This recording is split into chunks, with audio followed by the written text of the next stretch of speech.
We've got some unfortunate news to talk about first thing this morning, and that is Browns linebacker Devin Bush was arrested on a simple assault charge along with harassment as well. So let's kind of comb through the facts first, and then we'll talk all about what this means for Bush and what's next for the Browns here. But welcome on into the Cleveland Browns Report by Chat Sports. Matthew Peterson here, not talking about a subject that I want to talk about. And Devin Bush is one of just a handful of players that have been arrested or have run into some type of legal issue, we'll use an overarching term, over the past couple of years. So let's run through the details. Here's what we know. On Sunday, just north of Pittsburgh, he was arrested for simple assault and harassment.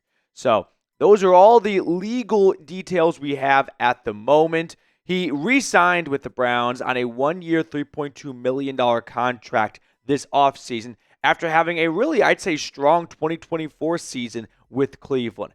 Former 10th overall pick by the Steelers, didn't really pan out in Pittsburgh, went to Seattle, then came to Cleveland, and the Browns, I think, kind of started to find something in the former top 10 pick, who's an incredible athlete, just didn't really have the playmaking pop and skill set that the Steelers were looking for when they took a number 10 from the Wolverines. So Devin Bush arrested on simple assault and harassment charges. I don't know more details than that in terms of what actually happened. I got to assume that, well, I shouldn't say I got to assume, but one can only begin to imagine that maybe it was some type of, I would say domestic dispute, but something along those lines here. Other than that, I don't know a whole lot, but I can tell you what I do know is I'm really just frustrated at this point because every single offseason, it seems like there's another player from the Browns getting arrested. And it just starts to become unfair to the fan base that while we had to put up and deal with so much backlash from the rest of the NFL world when it came to Deshaun Watson, and you're trying to say that you still have high morals and you want to have a football team that you're proud of and players on that team that you're proud of, and every single year someone gets arrested. And it just puts fans in a really tough spot because then every other single fan base goes, you guys are just filled with a bunch of people who get arrested. And that's not really the best look. Can we all agree? That's not really what you're striving for your team.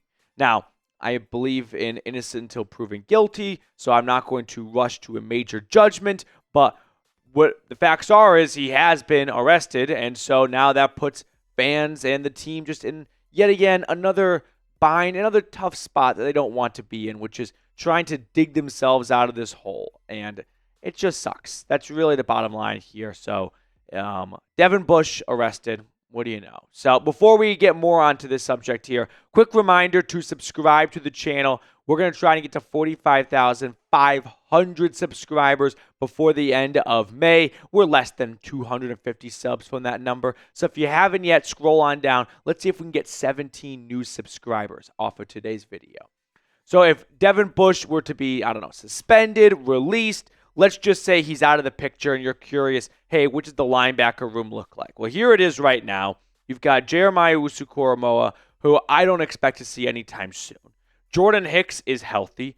Carson Schlesinger was your second-round pick from UCLA. He should be healthy. So I'm thinking right now, if you don't have Bush and you don't have JOK, we're looking at likely an initial two-man rotation of Hicks and Schlesinger with maybe Jerome Baker, a Cleveland native who came over from the Dolphins, coming off the bench. Diabate and Winston Reed, those are some really good former UDFAs who have played well when their number has been called. So right now, those are the initial four linebackers I'm thinking of when it comes to what a linebacker room without JOK and Devin Bush, two guys that had, when healthy, pretty big roles on this team last year, but maybe out of the picture for the foreseeable future. Last year, Bush played a whole lot more in the second half of the year when injuries started to stack up at that spot, but he had 76 tackles, 8 tackles for loss, a sack. Pro Football Focus gave him a grade of 79.2, which was top 10 amongst all qualifying linebackers. So when they got him back on a $3.2 million contract, I was pretty pumped up about that signing. I thought at least here you have a very good backup at a position that you have not had a lot of success at when it comes to durability and consistency in terms of availability. And so Bush coming back on a cheap deal seemed like a great win for the Browns, but maybe it's too good to be true because now he just joins a list of a handful of Browns players who've had some type of legal issue. They all have not been arrested. They have not all been charged with something necessarily, but they've all had some type of legal problem. Starting with the granddaddy of them all, Deshaun Watson, right? And then when it felt like, hey, maybe the Browns are going to try and boost their PR image by getting back on the straight line and getting to some guys that aren't going to give them legal problems, well, may I introduce you to Perrion Winfrey or Mike Hall and now Devin Bush. Nothing's going to top, by the way. And also, this is just a list of names that I came up with in about 30 seconds of trying to think of who has all been either arrested or to some degree had a problem with the law. And I am sad to say that I'm probably forgetting someone. So if I forgot someone over the last 4 years, I was proud that I remembered Malik McDowell. Never forget. Remember when it was Malik McDowell, Malik Jackson on the interior defensive line, and then they moved on from those guys to like Tommy Togiai and Jordan Elliott and Taven Bryan, and that run-stopping unit was awful. But remember McDowell? This was like 3 years ago. Pretty sure he got naked at a Chuck E. Cheese. So, yeah. Good picks, Andrew. You know, I understand that trying to get together the best football team, but I wish there was a little bit more of an emphasis placed on character because it shouldn't be a big surprise when you play with fire and you get burned. And maybe Bush, I don't know him personally, maybe he's truly just, a great citizen that had a bad moment, or maybe all this is false and we're going to let the legal system play out, but surface level doesn't look great. And it just starts to become frustrating to the fans of every single year someone gets arrested. Perrion Winfrey is like, was he waving a gun at a girl on a street corner? Malik McDowell's getting naked at a Chuck E. Cheese or something like that. Devin Bush is getting arrested for assault and harassment. And I haven't even gotten to Deshaun Watson yet, or Mike Hall, who allegedly dragged his fiance down the driveway. I understand that you want to get the best players on the field, but what good are they if they're not on the field because they're getting arrested? So I hope that, I don't think Andrew Berry's ever going to learn his lesson here. And maybe with Bush, there is no lesson to learn because he has not been, convicted of anything like that. And it's just, it's a simple arrest at the moment here. Let the legal system play out, yada, yada, yada. But I think we're all thinking the same thing of like, damn, can you just stay out of the news for a negative thing once? So I'm not going to rush to some, very, deep conclusion on this whole thing and demand that he is released. But if you feel like it's time to send a message that this is the line in the sand, even though you thought that would have happened earlier, let me know if you think the Browns should just move on from Devin Bush. He's not, a ginormous piece of the puzzle for the Browns 2025 roster. I think you could live without him. Whereas there are some other guys that are very vital that maybe you kind of turn a blind eye to. For me, and now I'm definitely taking a little bit of a leap here, but I've been thinking this for a little bit of time now, and this was maybe the straw that broke the camel's back. This team has a leadership problem. And sure, Devin Bush just getting arrested, I don't think is fair to make an indictment on the entire roster for what the actions of one person is, but it's the fifth guy that I can just think off the top of my head in the last 4 years that's been either arrested or charged or brought to court over. And I don't think there's much accountability on this team. And unfortunately, I don't think what you believe would be the typical superstar leadership of the team would be for this squad is doing much about it.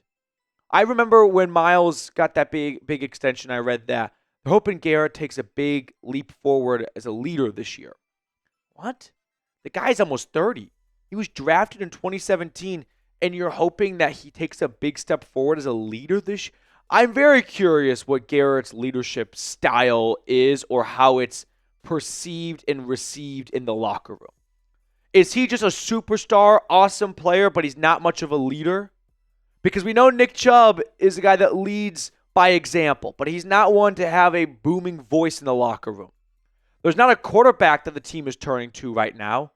It feels like it's just been a little bit of, free Wild West type of run in the locker room with they're out being this center figure that the whole team can rally around and listen to and count on.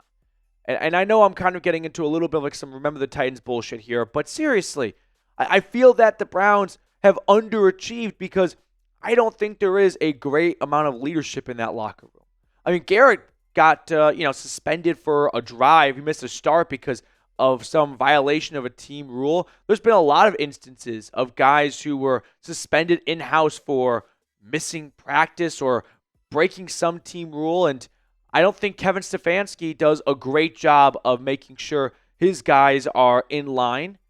Feels like there's always some type of issue, and there doesn't seem to be a whole lot of fear of, well, if I screw up, I'm not going to get in trouble, because they didn't move on from a whole bunch of other guys that screwed up. They traded for Deshaun Watson despite all of those legal issues. So I get the sense that the players feel like we can get away with anything we want here. It's just annoying, to say the very least.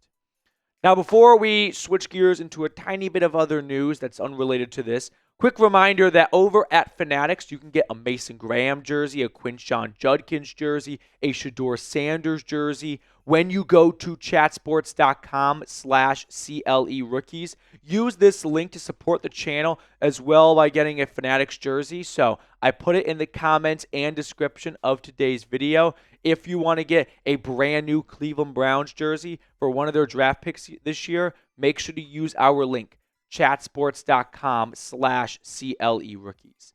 So let's switch gears and talk about some other news, as the NFL schedule release day is next Wednesday, May 14th. So we're starting to get a few bit of leaks. And if you remember, the Browns are going to play a game in London.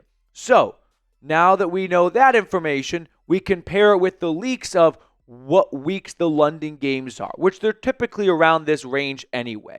But the Browns are going to be one of 7 international games this year. It starts off in São Paulo, Brazil for a second straight year. Week 4, they go across the pond, when I say they, the NFL, and play in Dublin. Now, the Browns are going to play one of those 3 London games, either at Tottenham Hotspur Stadium in Week 5 or 6, or at Wembley in Week 7. So, the important takeaway here is there's a very good chance that if the Browns play weeks 5, 6, or 7, their bye will be one of the next weeks. So when you play in London or international for that, I guess only just in London, you actually get a little bit of a preference for when you want your bye to be. And most teams take their bye after the London game. So if you're trying to plan like a pumpkin patch weekend, there's a good chance that if the Browns play week 5, their bye will be week 6. Or if they play week 6, their bye will be week 7. I prefer for the London game for them to be like week 6. I like a week 7 bye. You don't want that bye too early. You're going to start to run out of gas. And sure, you can have a little bit later, but there is some relief having a bye kind of like at the 40% marker of the season. Because if you have a couple of guys injured, you get them back a little bit sooner, hopefully, and hopefully you go fewer games without them. So I'd like to see a Week 6 game at Tottenham Hotspur Stadium, and then they get a Week 7 bye, or Week 7 at Wembley, and then they get a Week 8 bye. But that's the international slate right there. You want to, by the way, bold prediction? Next year, the NFL is going to play some games in Australia. The Rams are going to host that one. I think 1, maybe 2. That's 2026. I think by 2027, we will have an international game every single week from weeks 1 through 17. Week 18 will be back in the U.S. I'll pull back on that and maybe go no international game Thanksgiving weekend and Christmas week. So I will say that there will be 3 weeks without an international game, meaning of the 18 weeks in the NFL calendar, we're going to have NFL games overseas weeks 15 weeks altogether. That just seems to be the direction the league is headed. They're going to add Australia. It won't be long until I don't know why they haven't gone back to Mexico. They would remember that Chiefs Rams game, like the 52-49 shootout on Monday night. That was supposed to be in Mexico City, but there's poor field conditions at Stadia Azteca, I think that's what it's called. So they'll be in Mexico City soon.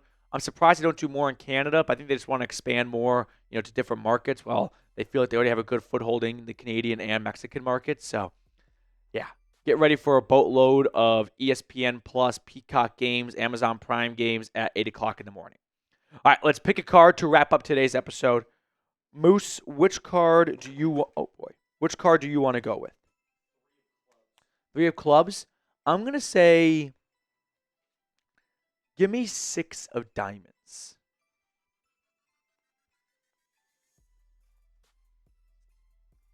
Six of diamonds. Oh, Let's go. Let's go. 6 of diamonds. Let's see if you were next. No, you weren't. Yeah. 9 of spades. There we go. What a nice tone setter for the week, baby. Let's go. See you guys later.